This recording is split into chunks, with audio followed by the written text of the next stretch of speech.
Hi guys. You ready to vlog?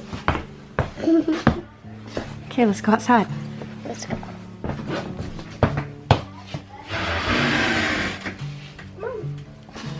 Good morning, friends. Would y'all like to take a quick look at the basement before we head out for chores? So we are currently remodeling around quail because you know, this is a farm. Also, can you even with these things? Seriously, check these guys out. They're huge. We actually have a few more cages like this, and as we move these out of here, we're gonna separate them out to give them a little more space because they're really outgrowing having this many in this space. All of the remodeling so far has taken place with the quail as audience. So we've got a lot of the framing done here and in here. Getting ready for can lights.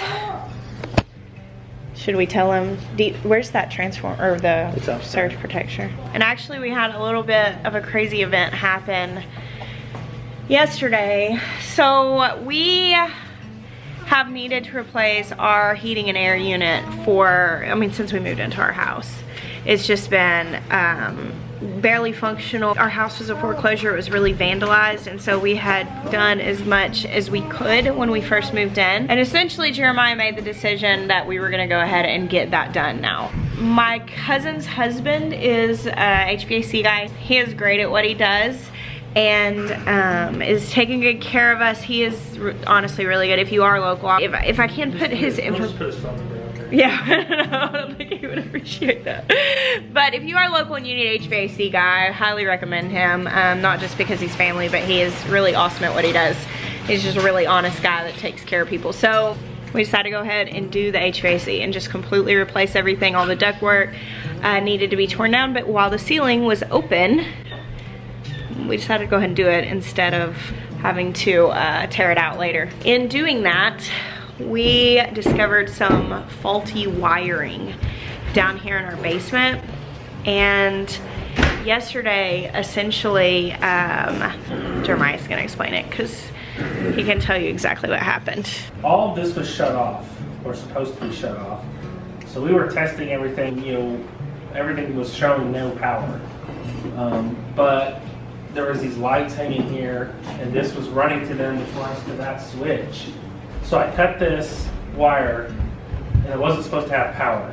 However, everything down here started flickering, kind of going a little crazy, so I ran up the stairs to go shut off all the breakers and identify why this still had power. And about that time, Asher came out of his room. Come here, Asher, the hero. And he came out of his room saying that the lights were all flickering in his room. And I was like, yeah, I know, I'm shutting the breakers off. We'll figure it out.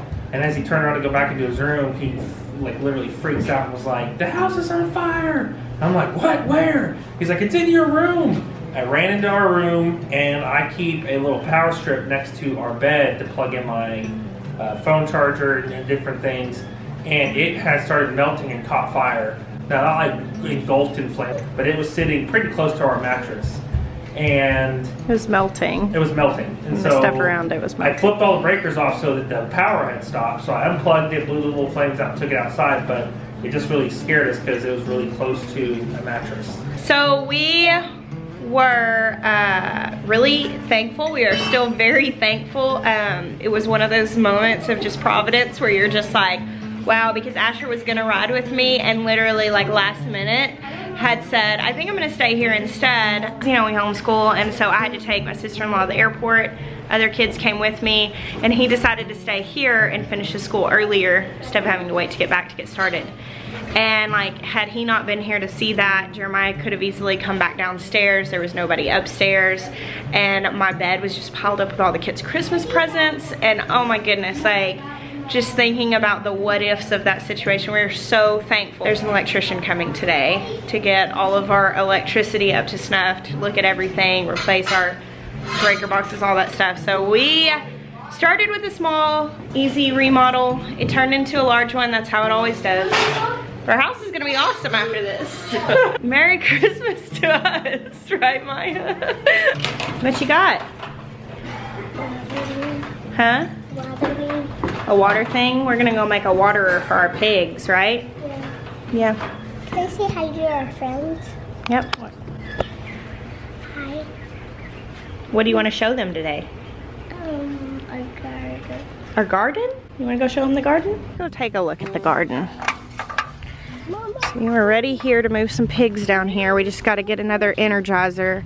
We're actually going to put a wire around this whole area and just leave them in here, the ones that are coming down here, and they'll be down here until spring, until we're ready to plant.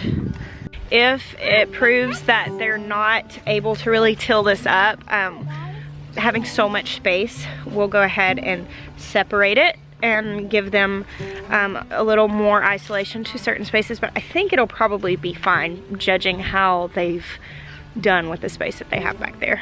What? It's that peacock kale. It's still looking quite pretty. We've had enough cold weather at this point that even the peas are starting to fold. Hey, you want to come eat some broccoli?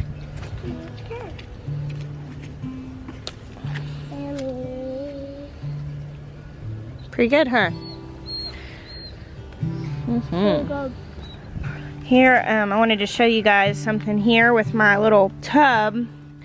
Now, I've pulled some of these out as microgreens, this mustard, right here, just to kind of thin it out a little bit. It is kind of thick. One thing I did notice the other day that I'm going to actually move this thing today, because it's actually sitting down here in my garden, which I don't know if you can really tell, like, the orientation of my property, but essentially this is a lot lower than like my yard up there, and there are all these trees right behind me. And so I looked out the other day and realized, and I knew this was going fairly slow, which, I mean, that's pretty normal, it goes kind of slow. I realized that it was getting shaded at about like 1:40 in the afternoon, and so this really isn't getting very much sun. Now today's very overcast, but I'm gonna move it up to the high part of my yard where it will be in sun all that there is to have. For the people who have asked me if that tub greenhouse will work in like crazy cold places like Minnesota, I've had multiple people say, would this work in Minnesota? Like, no, you would probably have like a tub sickle if you put that together in those really northern places, because there's not enough light, it's way too cold. That's gonna give you an extra like 10 or 15 degrees on your temp. So obviously if you're getting into like the -20s, that's not gonna be enough for anything to grow if you're in one of those places to just grow something inside your house. But here in the South, I mean, today it's like 45 right now.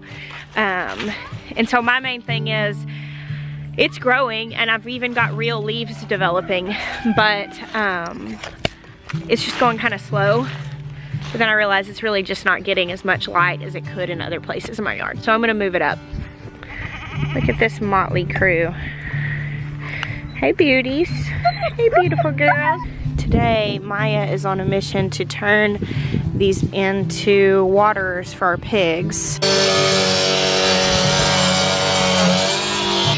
When we were up visiting Kevin and Sarah at Living Traditions, they had big barrels like that, which they had like nipples at the bottom for their pigs to drink out of. So we really like that idea, because pigs will turn over their waters and get in them and muck them up, so you have to change them out like constantly.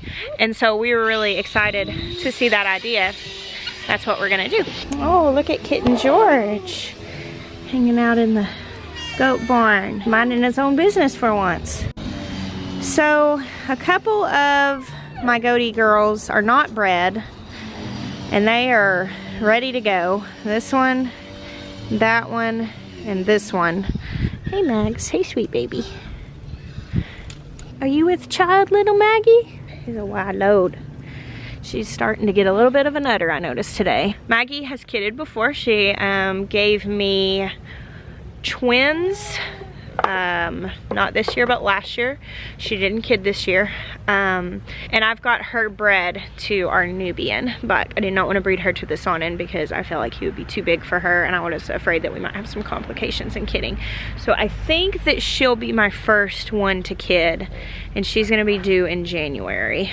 And if Nestle took when I think she took, she very well could be due in January or February as well. How are these coming? Where are the nipples? Oh, that's cool. So these are just like swine nipples or whatever? Yeah. And you got them at the feed store? Yeah, I just got them at the local feed store. They have sets of teeth. Cool. Drove holes. So they'll just go in these holes here. Cut the top off. Actually, I learned this from Kevin over at Living Traditions. I didn't get big enough ones because I was rushed and forgot to measure. But essentially, this is a water heater pan, and he basically just got one that was big enough to sit over the top to act as a lid to keep debris out. So I'm gonna take these back and get 2 bigger ones. I'll make sure to measure to get the right size. That's cool. Come on, let's go make tea for Daddy. I need some black chai. Okay. Do you want some tea? Some hot tea? It's starting to drizzle out here, so we're gonna head in the house and get out of it. Make some hot tea. Oh, I just remembered that I hadn't showed you guys my Christmas tree yet. Isn't it beautiful? I tend to take the more hodgepodge route of baby's first Christmas ornaments and just the random ones with memories, like this one that I got in the mall with Jackson, I don't know, 13 years ago when he was a little guy. This one my mother-in-law brought me back from Uganda when she went down there a couple years ago. Like this was one that was on her tree. And then I kind of try to tie it together with some fun things like ribbon. Toby, what's your favorite ornament on the whole tree?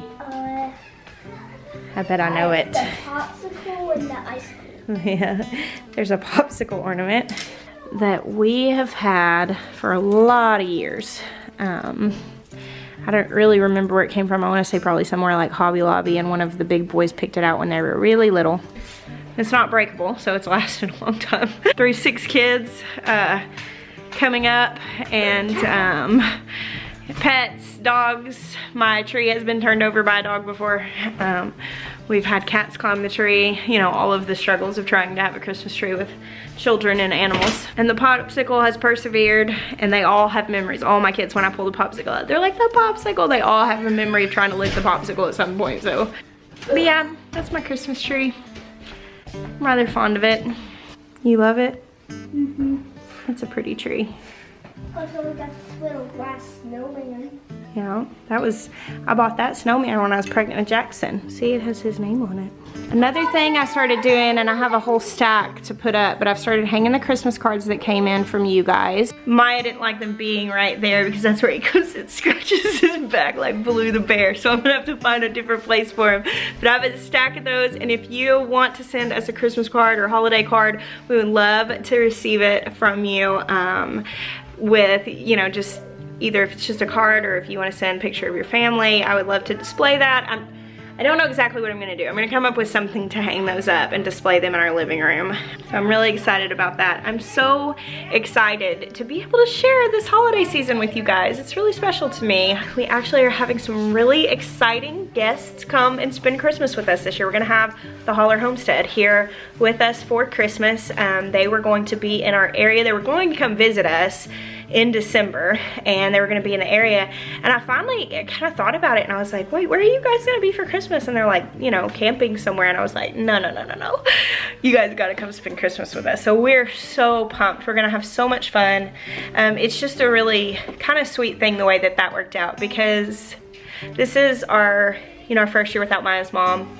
And, you know, grief is a weird thing, and we're kind of dealing with the fact that our normal is gone, because that's what happens when you lose somebody. You kind of lose your normal.